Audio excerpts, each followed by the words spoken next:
comments were just plain wrong. There's no time and no place for remarks like that, but to discuss something this sensitive at a political rally is just it's just not right. It's just not right. I wish he hadn't have done it. Just to say it's kind of appalling. There is very little path, if I need to remind you, to getting Donald Trump's pick for the Supreme Court, Brett Kavanaugh, onto the bench without Flake and Collins' support, in addition to one other Republican senator, Lisa Murkowski. How is she reacting this morning so far? We don't know. But we do know that these senators, who really hold all of the power right now, they don't like this new line of attack from the president, but dislike it enough to impact their vote. We may have to soon find out. CNN's Caitlin Collins is at the White House right now with much more on this. Caitlin, is there any reaction this morning from the White House about the president's attack last night and the reaction this morning? Well, Kate, they're essentially standing by what President Trump said last night, saying that Christine Blasey Ford's memory is fair game here. Kellyanne Conway, the president's counselor, was out here just speaking with reporters just a few minutes ago, and she actually took issue with the media saying that President Trump was mocking Christine Blasey Ford last night, saying that that wasn't the word she would use, even though he was pretty clearly making fun of her and her lack of memory of certain details from that alleged incident. Now, Kellyanne Conway said the White House has been nothing but respectful of Christine Blasey Ford, adding this here as well, Kate. I mean, she's been treated like a Fabergé egg by all of us, beginning with me and the president. He's pointing out factual inconsistencies. Do you have corroboration for her claims? Have you found, can you fill in her memory gaps, her factual inconsistencies? That is part of the evidence gathering process in any hunt for truth. And those who pretend that they're searching for truth are already voting against her.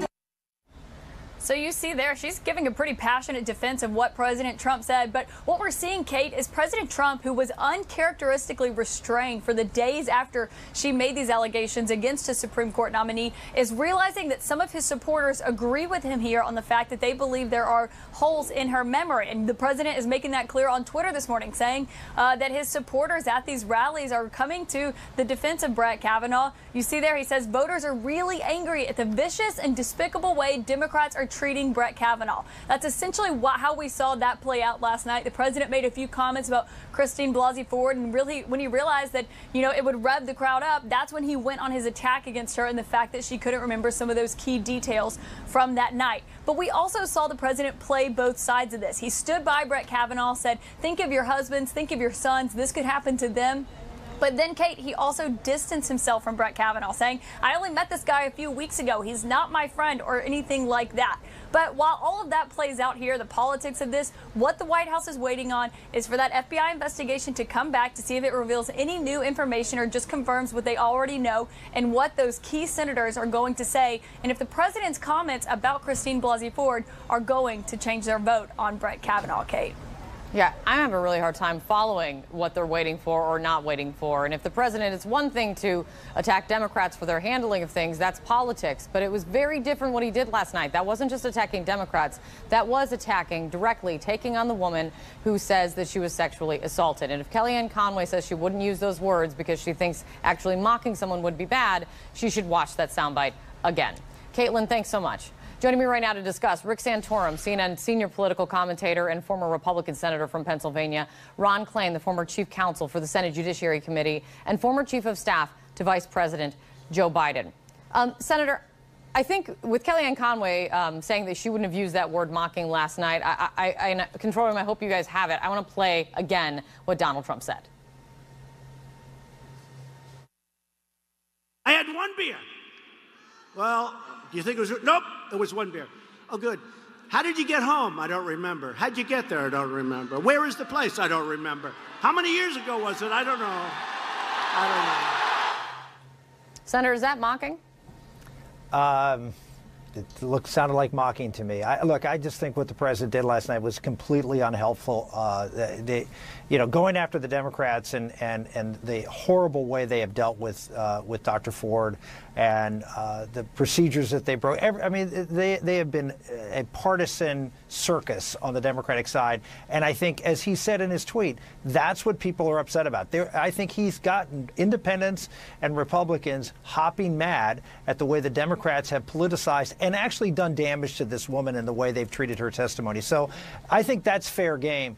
But I just don't see how it's helpful at all for the president to go out there and say, in whether you call it mocking or sarcastic, whatever the case may be, and go after Dr. Ford. As I've said before, I think she has been played as a pawn by the Democrats in this. Not that she is one, but she's being played as one by the Democrats. And she is, to me, a sympathetic figure, not someone to be mocked.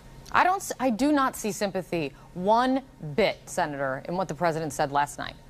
I don't see one iota of sympathy, empathy, understanding, or even caring. It sounded like someone testing out a punchline in front of thousands of adoring fans. Yeah, like I said before, I'm not going to defend the president's comments last night. I think the president actually had pretty good tone with respect to Dr. Ford up until last night, and I was very disappointed to see what he said. And he shouldn't say it again. Ron, Ari Fleischer, Bush's former press secretary, he's taking the position of Kellyanne Conway today, in the opposite view of most. He also is saying that he doesn't think that Trump was mocking her, that he was just pointing out inconsistencies in her story. You say? I say when the President of the United States mimics the words of a sexual assault survivor in front of thousands of people who are hooting and hollering and applauding and cheering, that is not, as Kellyanne Conway said today, a search for the truth. It's not an effort to raise questions about her memory. It is an effort to turn her into a political punchline. It is an effort to turn her into political rally fodder. It's an effort to rile up Trump's core supporters by making fun of this woman in front of an adoring crowd. And that has nothing to do with what's supposed to be going on right now. What's supposed to be going on right now is a neutral FBI investigation. The White House is steering, the White House is controlling, the White House is rigging. And meanwhile, the president's standing in front of a crowd, yucking it up for laughs at the expense of this woman. Well, first off, let me just say, Ron, the White House is not rigging anything. I mean, I think the White House has rigged this investigation. That's absolutely false. Rick, let me finish. That's the White House has. The White House has narrowed the list of witnesses being interviewed. The White House has ruled out pursuing many key leads. And there are people, Rick, every day announcing Ms. Ramirez gave 20 names to the FBI. None have been contacted. And most of all, Dr. Ford herself hasn't been interviewed by the FBI. That's a fake investigation. Look, I guarantee you the FBI has the ability to talk to whoever they want that they think are legitimate leads that need to be followed. If the FBI determines, which I believe they have in many cases, that these are not credible leads, they're not going to go chasing. They're not going to go chasing, wild geese all over the country. These are not wild geese. They don't believe. They are wild geese because these claims are in fact incredible in some cases. Ms. Ramirez's story is not incredible, and the way to decide if it's credible is you interview the people. We know that she has been interviewed. We do know that she has been interviewed. She is one of the people that have been interviewed. They are conducting more interviews. We don't know. And we don't know the. I totally hear you, Ron. We don't know the extent of how many interviews are being done. That they're, at least when it comes to the FBI, they are not talking as much as you would think everybody else is about this. But on this moment, though, Senator, the evolution of the president's approach to Christine Blasey Ford and the other accusers, I guess, but especially on Ford, it has to show something. Does it show that the president is more confident or that he is more concerned right now about Kavanaugh's nomination? Look, I'm not going to play psychoanalyst to the president. All I can tell you is that what he did last night was not. But you are the product. Yeah. You are a political animal. All I can say is it wasn't helpful. Whatever the president was trying to accomplish last night, it did not help.